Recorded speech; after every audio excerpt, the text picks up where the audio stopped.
welcome to Brain Balance Live, where we come together each week to discuss building those strong connections with our neurodiverse children. And each week we go over new tools to support you as parents. I am Jessica Farmer of Farmer Loves Phonics. I am a fellow parent and literacy advocate. And this is the lovely Heather Wells. She is our expert from Brain Balance Centers near you in Texas. She is a therapist, cognitive specialist, and National Autism Summit speaker. Hello, Heather. How are you today? Doing well. Y'all, if you are interested in growing your kids' literacy, Jessica, check her out because she is a major expert in that area. And so, and I think we need to do a reading show soon and kind of tag team on it if you're up for that. I am so up for that. Yes, thank you so much. Yeah, definitely. Well, today, this is a National Autism ADHD Awareness Month. And so that is what we're talking about today. We want to bust some myths this week. And then next week, I want to kind of give you a toolkit so that in a very customized way, you can kind of set up a plan so that your kids or you, I mean, this impacts people of all ages, can thrive more fully. So we're going to talk about strengths and struggles and all of that. We're all a set of strengths and struggles, you know. So the first myth is ADHD is made up, or no one had ADHD when I was a kid, or I had it and I turned out fine. You know, what's the big deal? Well, it may not have been called ADHD. When I was growing up, I don't know that I knew of anyone in any of my classes with that diagnosis. But that, you know what kids were called back then? The problem child, lazy. They just don't want to do it. It's an attitude thing. There are real brain differences in individuals with ADHD. Those are real struggles. Even if your kids are making straight A's, you know, they are real struggles. And just because, you know, often if I hear that from a parent, I'll say, you know, I'm so sorry you went through that, you know, and that's, you know, I really, I'm proud of them for, you know, you can find a job, career, a lifestyle that works, that really speaks to your strengths, but we can do better for today's youth, right? Why do we want them to struggle in a way that is counterproductive? There's a certain level that helps us grow. We don't grow when we keep doing easy stuff that's in our wheelhouse. We want to push it to the next challenging level. Mm-hmm. But quality of life matters, you know, so that it existed. It's just a lot of times people, we just need to discipline them more. They're being catered to. Just not the case. These are very real struggles that often get masked because of incredible strengths. And then the strengths, you know, strengths mask the struggles mask the strengths sometimes too. So the next myth is ADHD is a childhood issue. They'll grow out of it. If I had a nickel for every time I've heard parents coming in tears, I thought they would grow out of it. My neighbor said they would, my friends, it is so frustrating. You may have seen, Jessica, some research on reading, and there has been research done. Like, let's say two kids are reading the story, The Three Little Pigs. Mm-hmm. One can get some of the tent poles. First this happened, then this happened, and that's kind of it. The other one is speaking in more syntactically complex sentences and also understands the moral of the story. That could just look like those kids are barely apart in their ability level at that age. If you follow them, there's a 5.2 year gap between those two kids from preschool to when they're 12, 13 years old. That we could apply that to many neurodevelopmental struggles. So what happens though, and the reason a lot of times people think they'll grow out of it, is that it starts looking different over time usually. Not all kids, even kids, if you have ADHD, even if it's the combined type, it doesn't even mean that they have overt hyperactivity. Even if they do, often that, which is such an overt sign, this kid can't stay seated, you know, or they're so impulsive, some of those things might start calming down a bit, but then other things start becoming worse because all of a sudden we have to be more organized, prioritize a project. You know, think about middle school, high school, college, going out into the workforce. You know, relationships become more complex. So as some things might look differently people may not realize that that is still ADHD, just showing up in a different way, which is why people think that actually 90% of kids with ADHD will also have it as adults, but it will look very different usually. And I think that's where that one comes from. And another thing I'll mention is that the diagnostic manual used to diagnose this, it's called the DSM-5. It has not totally caught up yet, but the way it describes ADHD is kind of like how it plays out in kids roughly ages 6 to 12. It does not really describe what it looks like in teenagers and adults. So that's we're going to talk about what it really means. And anything I share is based on a vast body of research. It's not like one that I pick and choose. I'm talking about what the research agrees on everything. So that I think that is, I totally get why that is a misconception. The next myth, ADHD is all about inattention, distractibility, or bad behavior, quote unquote. If a person struggles in any of these areas, they must have ADHD. Do any of you think that? If my kid struggles with attention, must be attention deficit hyperactivity disorder. And by the way, there are now 7 types of ADHD. Did you know that? It is not just 2 or 3 like a lot of people think. It's not just inattention or the inattention with the hyperactivity. There are 7 types now. And even that oversimplifies it in a lot of ways. Sure. But what ADHD really is, and I mean, this is the broad agreement from the leading experts in the field internationally. What ADHD is, it's a syndrome where there's an issue in the self-management system. These are called executive functions. They are the CEO skills of our brains. It's not actually about inattention as much as it is about issues with working memory, cognitive flexibility, and self-regulation. Those 3 must be in place for the other things to form, the things that you see in green underneath that. Self-regulation, that is emotional. That is impulse control, and not just the hyperactivity thing that shows up, but even let me pause and think before I respond to this person. You know, let me put a pause on these daydreams and hone in what I'm doing. I have self-control, so I'm going to ignore the distractions. Impulse control, self-regulation, I think it entails so much more than what people probably automatically think of, although emotions are hugely involved with ADHD. And we're going to talk about that more in a moment. Cognitive flexibility, you need more of that as you get older. Mm-hmm. If you have kids who everything's black, everything's white, everything's great, everything's horrible, I'm right, you're wrong. If they have difficulty taking on someone else's point of view, that can lead to social struggles, behavioral things. They feel like it's not fair, I'm being done wrong, because they can't understand how in this context it's different from this context, or they don't understand the difference between sameness and fairness. The abstract language, homophones and homonyms. And when you get to textbooks, the language is so much more complex than it is when you're reading narrative stories in the early grades. Working memory is key to emotional regulation, as well as getting stuff done, getting that science project, that paper for history class turned in. This is our mental sketch pad where we're supposed to hold a few pieces of information to help us complete a task. And then when we don't need it anymore, we store it or discard it. We do this if somebody gives us the phone number, or you meet somebody new and you kind of recite their name in your head until you've got it. Or when you're doing math and you hold one part of the equation in your mind while you do the rest of it. Mm-hmm. But guess what? Big emotions can take up that entire sketch pad. And we'll talk more about that, but this is involved in academic success. When it starts getting harder, it often doesn't show up as much in elementary school. And there's more than one type of working memory also. Sensory issues can get in the way because we have a visual spatial sketch pad, we have an auditory sketch pad. But if these aren't in place, if I can't regulate, I'm going to be more distractible, So task initiation, I don't feel like doing it, but I'm regulated, I'm going to do it anyway. Mm-hmm. I can pause and think about my thinking, which is what metacognition is. Perseverance, sticking with it, being able to look at something from another vantage point and help to keep going.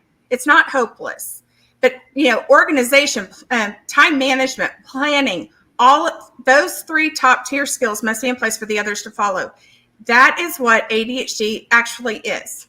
So it is, and it's also not an inability to attend in all scenarios. We'll look at that more in a moment. And ADHD, Dr. Russell Barkley, this is so succinct. I love what he said. He said ADHD is not a mood disorder. It is a failure to regulate mood disorder.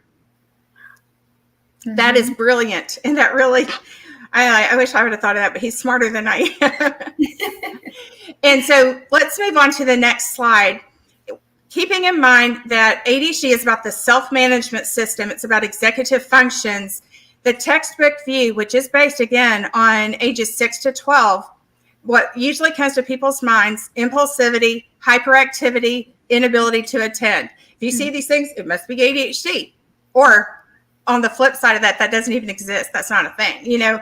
But look at this. Even in kids ages 6 to 12, physical hyperactivity only exists in 25% of cases. And only 5% of adults, which is another reason why people think it goes away. It's a childhood thing, and it's not. But the overlooked, these are hallmarks, not things that pop up every once in a while. I mean, they are considered foundational symptoms of ADHD as the research has exploded in the past 20 years or so. Rejection sensitivity, and I did an entire show on, I'm walking on eggshells, what's going on. I highly recommend watching that show. 98 to 99% of adolescents and adults with ADHD have rejection sensitivity dysphoria, where real or perceived rejection is debilitating. They feel that their peers are putting them down. What's wrong? What's wrong? They think you're getting onto them, and they become defensive when all you asked them to do was set the table. You weren't calling them irresponsible. You were just giving them a friendly reminder about something. This happens with spouses a lot too. You don't have to have ADHD to have rejection sensitivity dysphoria, but it is huge. Some signs of having rejection sensitivity dysphoria are perfectionism, opting out, rage, suicidal ideation, rumination, that kind of thing. Now, you can see that the majority of people do not have physical hyperactivity, but it doesn't mean that a related thing's not there. Internal hyperarousal. Notice that all three of these are things that impact our perceptions, our emotions, our thought patterns. I can't even hit the pause button to really look at my part in this. Do you have kids who aren't taking responsibility? They will flat out blame somebody else. They'll blame you. I was waiting for you to help me. It's not my fault I didn't do my homework. But flooding, just a flood of emotions, crowds out input that might help me see something from a different vantage point and not go into rage or a meltdown. Clarify my perceptions and regulate my behavior. I don't have that. My entire working memory mental sketch pad is taken up with this emotion. I can't even think about, I'm having a hard enough time processing my own, if I can do it at all. I certainly don't have room on that sketch pad to consider how my actions and words are impacting how you feel, you know, and an inability to attend. There are many types of attention, and we're going to look at those. But again, if I had a nickel for every time I've heard, they just choose when to focus. This is an attitude thing. We just need to discipline them more, because if they're interested in something, man, they can play video games for hours. So I know it's not their focus. But they can't pay attention to their schoolwork for more than a few. Yeah, like we're lucky if we get 5 minutes. You know, in the brains of ADHDers, it is an interest-based brain. Dopamine, they cannot control the fact that dopamine lights up, which is a reward-motivating feel-good chemical that lights up when we're doing something that is inherently interesting, novel, where we have agency. Think about what your teens want. And a normal part of teenage development is growing autonomy, independence, competence. When they start getting mastery of things, they have purpose behind it. So plus, I won't even go into the whole thing about how the focus on video games is entirely different. And it makes our brains think that I need that level of stimulation to hold. It wires our brain the wrong way to think if somebody is not giving me a lot of points and having a balloon parade because I sat in my seat and paid attention, I don't get it. That the extrinsic rewards of going to the next level. There are many reasons why video games are very different from homework. But And the other thing is, you might see your kids go into this state of hyper focus, especially if a deadline is looming. For the most part, those with ADHD cannot control when that state of hyperfocus comes. Sometimes we might go into a state of hyperfocus to avoid the real task that needs to be done. This is called bike shedding. And all of us probably, I would imagine, have done this. I know I have. At some point or another in our lives, I could spend hours and hours trying to make these slides look perfect, even though the material is already there and they look professional, to avoid, man, I don't want to make this phone call. That would be an example of bike shedding, where we convince ourselves that, oh, this thing is so important. You might have kids who make their poster for their science project look so beautiful. Oh, shoot, now I have 2 hours to write the paper that goes with it and find the research. That's bike shedding. Okay. But we talked about how the same symptoms can manifest differently over time. Even the same symptom. So the symptoms can change entirely, where hyperactivity completely goes away. And then you see more issues with time management, organization, when they're supposed to be more independent with that. They're more challenging. But impulsivity that used to be getting out of the chair as you become a teen or adult could be doing unsafe things with driving, overspending. It can be eating, emotional eating, poor decision making that has next level results, drugs, promiscuous sex. Whereas when they were that is still impulse control issue, regulation issue. It's just not that it's a physical thing that you can attribute to that anymore. And that's why these kids often get accused of it being a character thing. And that is just not the case. It is not a character flaw. Okay. So let's see. What is the next myth here? Okay. This one has truth to it, but it's not entirely true. I have ADHD, or let's say a teacher or someone who works, a therapist, or I have taught or worked with many ADHDers. So I totally get what this student or this child's going through. Okay. As a parent, I want to say absolutely yes. One of the greatest gifts you can give your kids if you have ADHD is the empathy that can only come from having similar struggles. Mm-hmm. The caveat to this is to say that there are as many different flavors of ADHD and how it plays out as there are human beings in the world, because our temperaments, our environment, now, like I said, it's already gone to 7 types of ADHD. Is there rejection sensitivity involved? There are just some happen to have incredible discipline. Despite, I still struggle with regulation, but it only comes out emotionally. But I can when it comes to get this job done, on a school project. So all I want to say on that is, you want your kids to know that you can relate, but they are going to be more open to you. It can really turn people off. Have you ever had a friend say to you, "Oh, I know exactly how you feel"? Do they really? They're empathizing. They know how they felt in a similar situation. That can actually be a turnoff. So to keep the doors open, I know your ADHD is different from mine. One thing I think we have in common is this, but the other reason I want to say that, not just so that they don't get turned off, but so that it's so easy to think, well, I have ADHD and I didn't do that. So that part is just a choice. And maybe it's not. It just plays out differently with everyone. That is all I want to say on that. Okay, the next one. I do not like this myth. ADHD is a result of bad parenting or an excuse for a lack of discipline. The student's a troublemaker, or on the flip side of that, boys will be boys and blowing it off and not paying attention to what the deal is. Mm-mm. Parents, I want you to hear this. If you have kids diagnosed with ADHD, it is not your fault.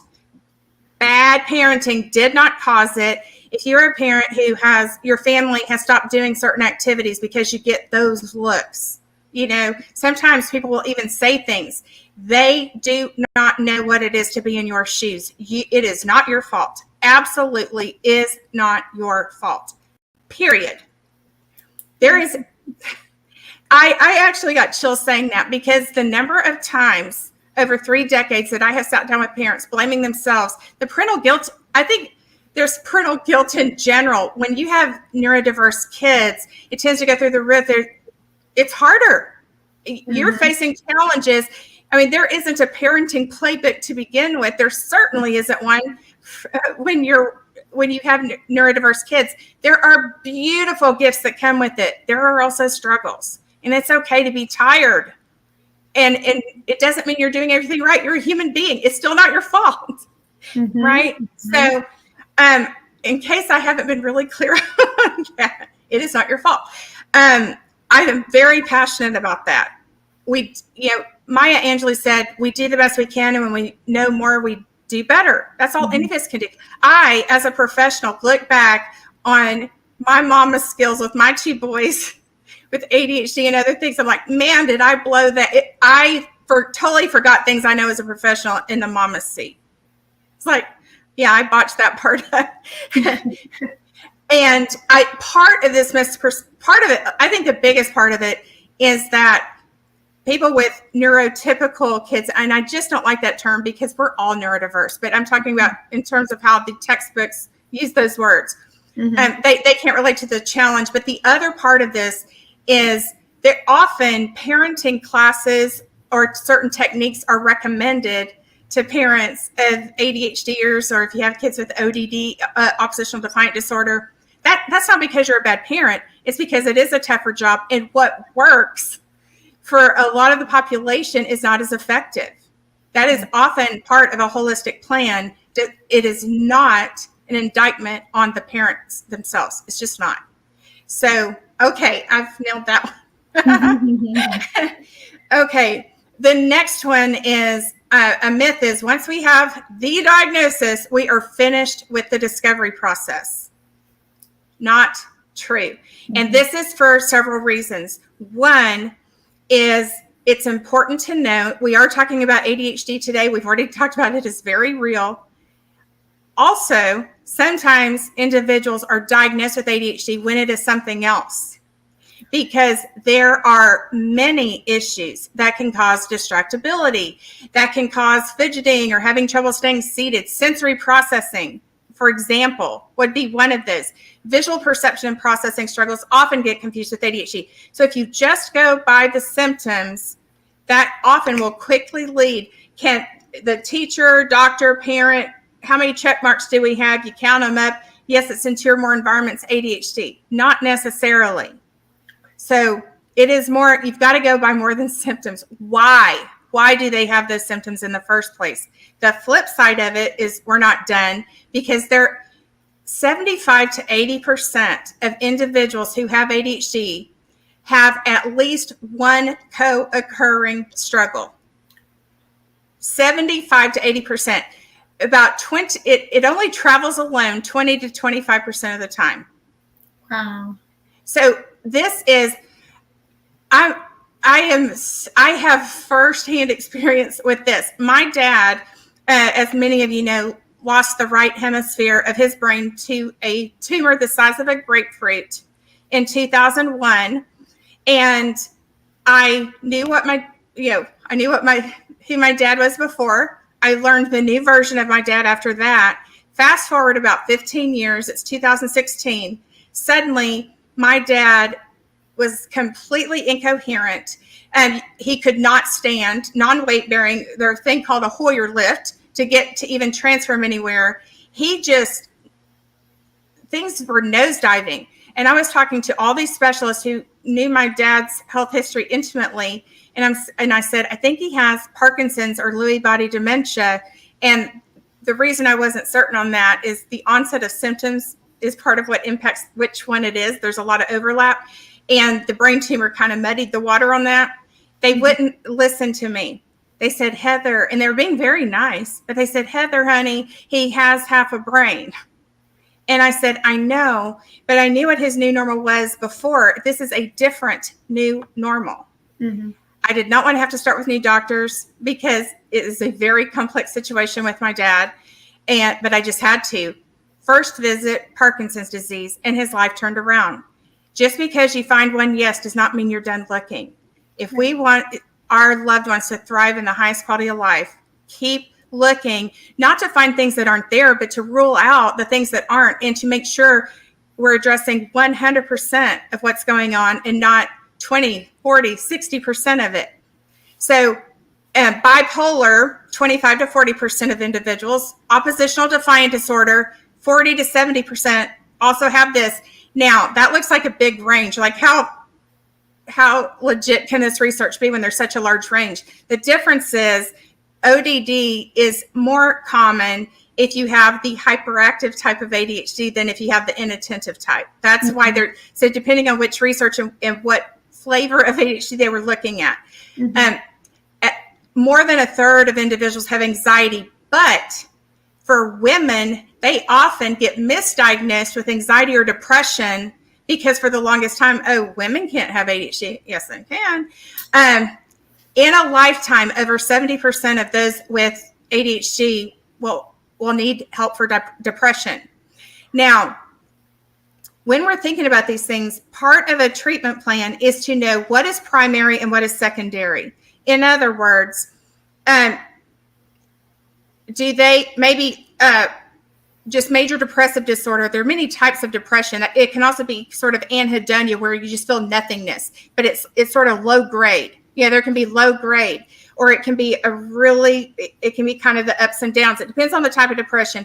But are they struggling with depression because of all the shame they have faced because of their ADHD, which would make depression secondary? Doesn't mean unimportant. It means take care of ADHD first and layer in the depression. Or they have major depressive disorder or something like that causes their inattention issues to worsen. So that's part of the process too. What's primary, what's secondary? OCD, 40 to 65%. This used to be listed under anxiety in the diagnostic manual. It's now listed separately, although it is very tied to anxiety. Learning differences or twice exceptional, over 50%.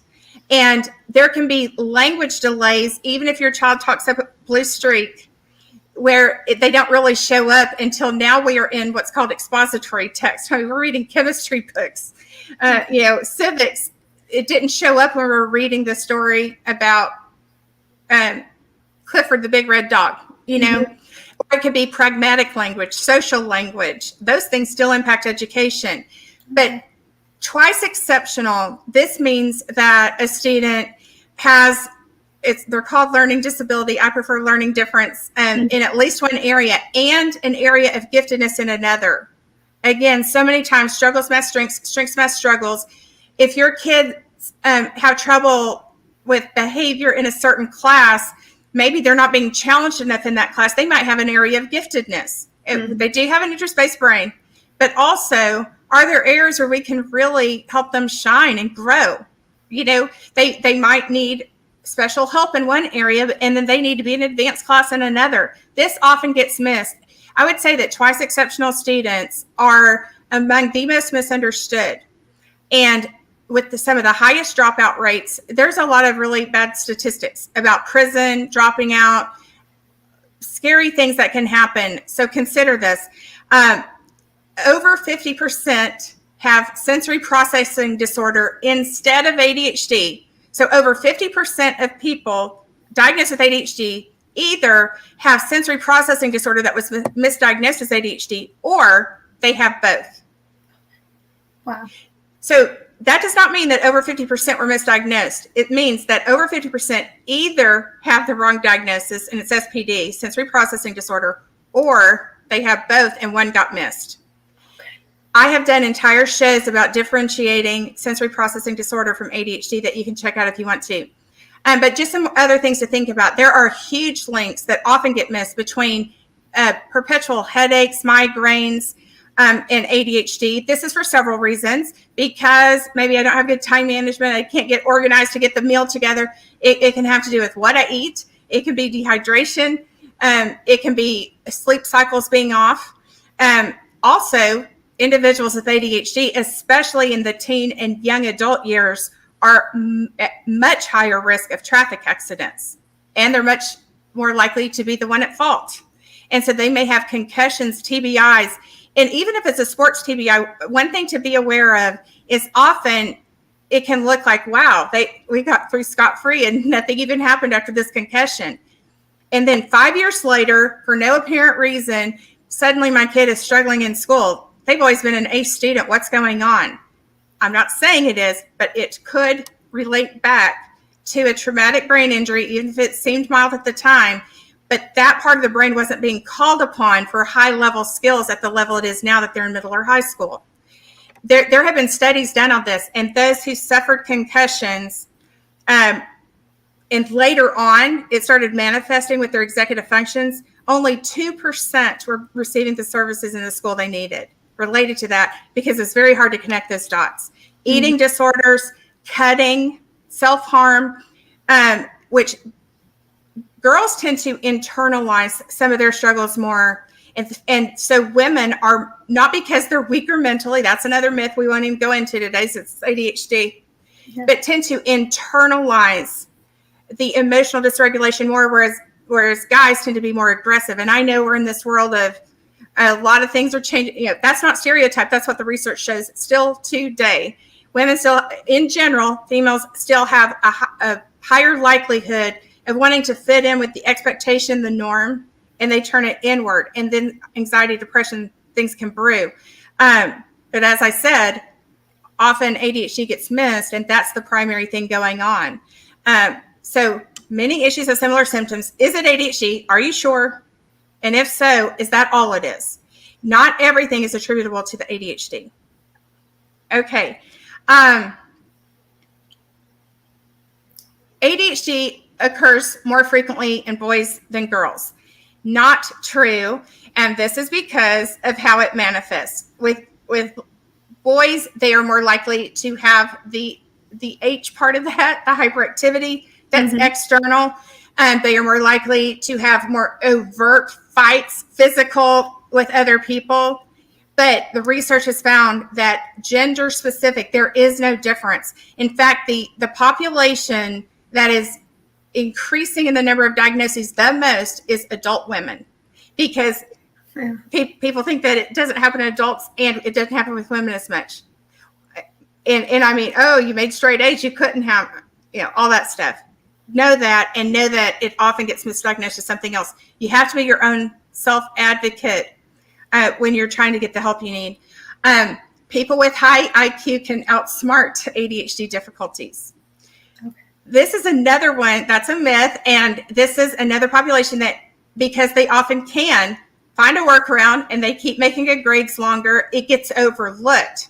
So delayed diagnosis is very common. But what happens, this has nothing to do with intelligence.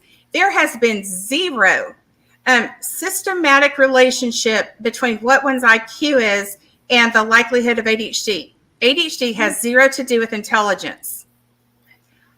You're talking to be intelligent and they have ADHD. But sometimes they can't access the smarts they have because it's kind of like a pinball machine in their heads, or they have that emotional flooding and the amygdala, the guard dog of the brain hijacks, and they just can't even get to their executive functions and actually utilize them. Okay. Also, we talked about interest-based brain. Another thing to know about that is that individuals with ADHD tend to have more difficulty predicting the reward feeling they're going to have with an outcome. They will try to avoid something unpleasant sometimes, and sometimes even that wears off. I don't care. Punish me. And people are like, even punishment doesn't work, but just know that too, that it's often because of how high is the reward, and the best kind of reward is intrinsic, but it also could be an extrinsic reward. Avoiding a punishment, a deadline can really get the dopamine firing like it's supposed to. All the neurochemicals that help our brains connect the dots and communicate. Okay, a person with ADHD always has difficulty with their executive functions like focus. They choose when to focus or perform and won't if they're bored. It's their attitude. I have definitely touched on this, but let's go to the next slide. Is the task novel or interesting? If I'm just supposed to, schools are sort of in this horrible position where we're supposed to teach to the test because they're judged based on that, STAR testing or whatever, you might have state tests. We're telling them what to think instead of teaching them how to think. We've got to pull, isolated drills, just a bunch of 2 times 2 is 4, 3 times 3 is 9. There is something to that, because the more automated my memorization is of certain basic facts, the less it eats up my working memory once I plug those facts into an algebra problem. But why does math matter? It helps you add up how much you need to save before you get that game you want, Yeah. If they think I can't, but by the time students who are 12 years old with ADHD, it's estimated that they've received 20,000 more negative comments than their neurotypical peers. I did an entire show on unintentional shaming. We need to make sure they see that the other side of impulsivity is spontaneity, right? It's sitting down with them. I love how spontaneous you are. Sometimes I'm afraid to try something new, and I really admire how you're not. Now, what are some times that impulse control thing can get in the way, and help them come up with those answers where they don't feel shamed by it, and give an example of a characteristic that you have that has a positive and a negative side to it. Determined, stubborn, talk about all those things. It's really, really powerful, and it can really just flip the entire script. I have to do something. What can we do to make them feel like I get to do this? If you're practicing math and they love baseball, go out to the baseball field and they're measuring the perimeter, deprivation. So anything that's extrinsic or about logistics, that doesn't tend to get a lot of happy faces going in the brain. If we think of those neurochemicals as happy or sad faces, what does get me motivated and get that dopamine firing? It's intrinsic to who I am. I have personal interest in it. It's novel, interesting. It connects me to things I care about, to other people. It has purpose. I understand why I'm doing it. We put it in context. We pull in their background knowledge. We are having them work at the right difficult. Not things they can do in their sleep, because then they're not growing, but not so much that it's beyond where they are. Growth mindset, the power of yet, and upping the ante just enough to where we're stretching them without it being discouraging. Interest, are they having an opportunity to engage in their interest? Do they know that they have strengths? They might hear so many negative things. We are all a set of strengths and struggles. And think about the creativity, the intelligence, the problem solving.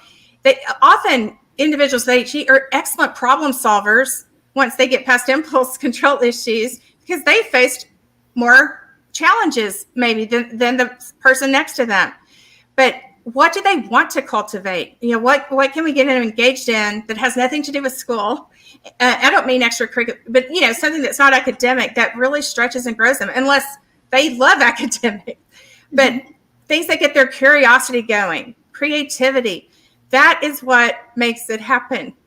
The chemical brain response is not a choice. And one of the things that's different, ADHD is not about a confined part of the brain that's weaker. It's not a chemical imbalance, as people often think. That suggests that I read an analogy the other day. It's like, that suggests that it's like not enough salt in the soup. When you talk about chemical imbalance, it is not necessarily about having too much or too little of one chemical in relation to another. It is about, when we talk about dopamine and some of these neurochemicals, there's more than dopamine, but I'm just keeping it simple for today. Those chemical messengers connect the dots from one part of the brain to the other. They fire off signals. Different parts of the brain aren't fully touching. And those chemical messages help the whole brain work together. And it's about those things firing the way they need to. It is about brain connectivity. Dr. Thomas Enzel, former director of the National Institute for Mental Health, talked about drive the brain circuitry. I mean, that's what it's about. Okay, what is our next one? And it does depend also. So understand that a core feature of ADHD, the essence of ADHD, is that how much something is working or not working in a given moment is inconsistent. That is paramount part of ADHD. It is very, very based on context. So am I interested? Am I at a deadline? Am I trying to avoid a punishment? Is this in my wheelhouse? I have particular interest because my reading passage is about baseball and I'm a baseball player. So I'm more interested. There are a variety, the foods, the sleep, many things, but also what type of attention is required. I think this is frozen. There are many types of attention. Just know that. We're not going to talk about these in great detail for today, but there is alternating attention. Parents are experts at this. The phone rings, you answer it, mama, or daddy, and they're tugging your leg, and there is an immediate need. There's blood. You switch your attention to what you're doing, then you get right back on what you were doing with the phone. That is alternating. You have to have cognitive flexibility. Is that what gets in the way? There is selective, where you can filter out extraneous noise or visual fray that's going to distract you. That can be sensory processing, visual perception and processing, or it could be ADHD. Do your kids have better focus with auditory attention than they do with visual, or vice versa? That could be a sensory issue. But just know that there are so many times it looks like we're calling on the same skills from this task to this task. There are differences. And if you figure out what those are, it tells you more about what's going on with your child or teen. And then you should never talk about a student's struggles, because that decreases their confidence and denies their strengths. Or vice versa. Don't talk about their strengths. Oh, you have superpowers, because then you're showing insensitivity or lack of empathy about their struggles. No. Just because your child is one of the most brilliant people you've ever known, creative, can write code for computers and they're only 9. That is awesome. Awesome. That doesn't mean that we pretend like the struggle doesn't exist. Even if they're making straight A's, even if they have friends, are they thriving in their highest quality of life? Most of the time, what research shows is that kids feel relief when they find out that there is this identifiable thing, whether it is dyslexia or dyscalculia or ADHD. There is a difference in your brain works differently. And that's really cool. It's cool to be different. Mm-hmm. You can still learn. You can still focus. Fill in the blank with whatever it is. We're just going to take a route that's unique to you, that works for you. Get rid of their myths. They need to know that. And then they're like, wow, they have been beating themselves up. What is wrong with me? I meant to do that. And now it's the deadline. I meant to. Why didn't I? I am so unaccountable. I'm so irresponsible. Think about the shaming. Oh, I am these things. I also, part of me, a facet of me, is that my brain works like this. Relief galore. We are not. Neurodiversity is beautiful. I train organizations on this. Mm-hmm, mm-hmm. We need to support them in the struggles. Are they living their best lives? Is your family living the best life? And also, talking about their superpowers helps them see that does not define you. You also have these strengths, and we are going to give you opportunities to cultivate those. What has their interest? So, on the last slide, that will kind of go with this one. ADHD is about, I kind of talked about this, is about a weakness in a localized part of the brain, or ADHD is a chemical imbalance. I already talked about that. So the only treatment route is medication. We're just going to the last slide, because this is getting a little, I did have a slide about differentiating ADHD from mood disorders. And I will just tell you very quickly, are the moods related to life events or not? If they're not, that might be a mood disorder. If they are related to something happened, it's just that the extent of them is beyond what you would think. Is the reaction understandable except to the degree of it? That could be ADHD or another neurodevelopmental struggle. How long does it last? I did an entire show just on that, differentiating mood disorders from neurodevelopmental ADHD kinds of things. But medication is the only treatment. That is not true. Lifestyle matters a lot.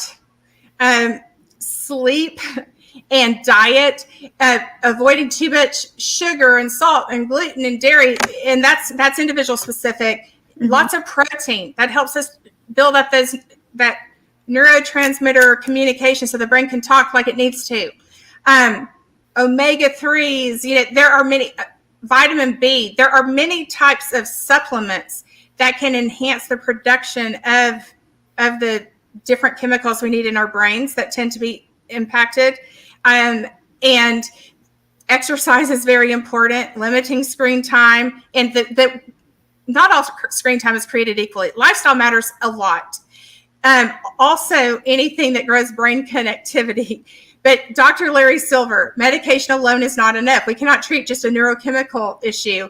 Thomas Brown said people with ADHD have issues with functional connectivity. What can you do to get the two hemispheres and the front and back of the brain, the different parts of the brain, working together as a team?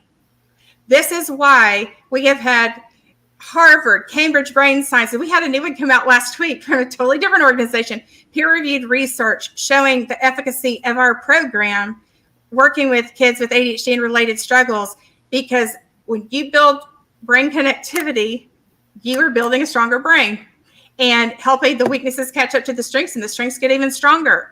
So here is contact information for Brain Balance of the Woodlands, Mansfield, and Katy. And then if you want to follow my pages, facebook.com/Hidden Churn, or on Instagram, it's at the Hidden Churn. I do daily tips. I put out a weekly newsletter that is chock full of all kinds of tips, and it covers a wide variety of topics regarding mood, relationships, academics, reading, ADHD, with or without diagnoses, different topics each week and different tools for you. You can just message us and we will get you added to that. Amazing. Thank you so much for the wonderful show today. It was full of great information about ADHD, and I learned a lot of information, especially about how many adults, it can look different for them. And I've seen a lot on the internet lately about adults realizing that they do have ADHD and had no idea. So this was a fantastic show. Again, all the contact information is here. Be sure to follow Heather on Facebook and Instagram and check all of her wonderful tips and posts out, and get signed up for that newsletter because it's amazing. Do you have anything else to add, Heather, before we end today? No, that's it. Thank you for your time. Next week will kind of be, okay, now we know more about ADHD. We've done some myth busting. What do we do to help? And I'll give you tons of takeaways, things that you can do at home and adjust for your situation. Wonderful. Looking forward to it. Thank you so much for joining us, and we'll see you next week. Have a great week.